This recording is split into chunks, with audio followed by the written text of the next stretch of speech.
Hey everyone, Duke here, and today we are going to talk about a few tips to help you get your Proving Grounds GM clears. For most teams, the tank room and boss room are going to be the main two pain points, so those are the rooms I'm going to focus on. My first tip is going to be right before you drop into the tank room. If you kill a few adds from up top, it will spawn in the first set of enemies and interceptors. If you stay up top to kill the first interceptor on both the left and right before dropping down, you will save yourself a lot of pain and headaches. Those interceptors can one-shot an unsuspecting guardian, and if both sides are up, as well as the one in the back, it is exceedingly difficult to stay in cover from all of them. Once you do drop into the tank room, you're going to want to focus on the two snipers on the left and right sides, as they have high ground on you and will be one of the most threatening enemies if and when you need to rotate from side to side. Other than that, focus on the multitude of mini-bosses and barrier champions near the middle, putting priority on any that may push up on you and your team.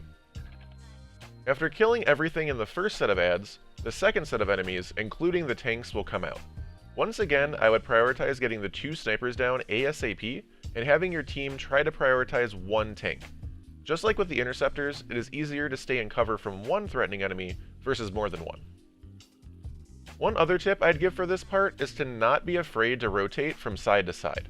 The enemies will tend to aggro the side you are on, so by rotating past them to the opposite side, it gives you a bit of breathing room between you and the enemies. If you do happen to be running a double Ursa Titan comp, you may have more ability to stand still than without those Titans, but it is still good to have an idea and plan outside of that. Moving towards the boss room, the absolute number one tip I can give is to rotate, rotate, rotate.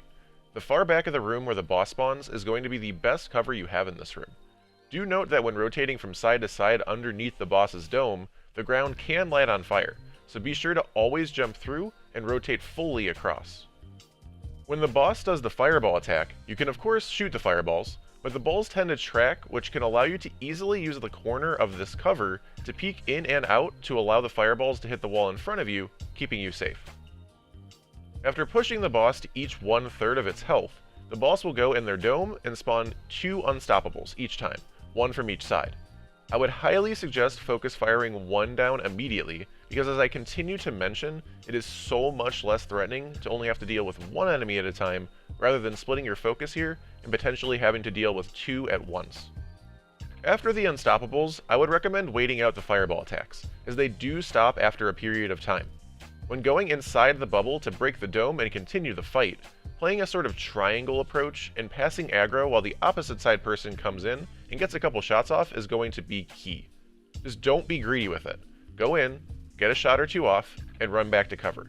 If you do wait too long, you won't have time to get back to cover before the boss re-aggro's you and just one-shots you. Maybe 2 shots, but you're not going to get to cover in time. And dying here makes for a rough res with the boss so close, as well as being down a person to trade aggro. On the second set of unstoppables, I do personally like to split the team here, just due to the boss being directly above and the fireballs potentially tracking from above. I will usually stay underneath the boss and try to focus down, or at least slow down one unstoppable, while my 2 teammates head back to the entrance door to focus the other unstoppable. The biggest thing for me here is I just want to distract one unstoppable and keep the boss focused more on me, so that we can get the fight down to just one unstoppable as usual. The final shield break is actually quite a bit easier than the first. Just have one person on each side jump up and take shots as possible. From there, slay out the remaining couple adds on each side, and then it's only the boss between you and victory.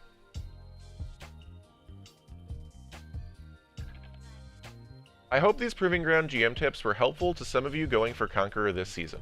As always, thank you for watching, and have a wonderful day.